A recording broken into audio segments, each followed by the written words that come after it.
Сәлем достар, сіздермен бірге Айгерім. Каналыма міндетті түрде тіркеліп алыңыз. Сіздермен Instagram ссылкасын көшірумен бөлісемін. Және де описаниеде басқа да приложение ссылкасын көшіру жайлы ақпарат бар.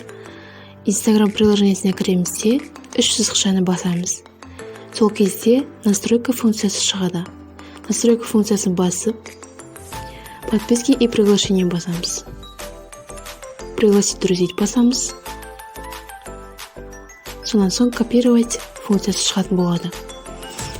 Осы копировать функциясын бір шертсеңіз болды, копирование жасалады.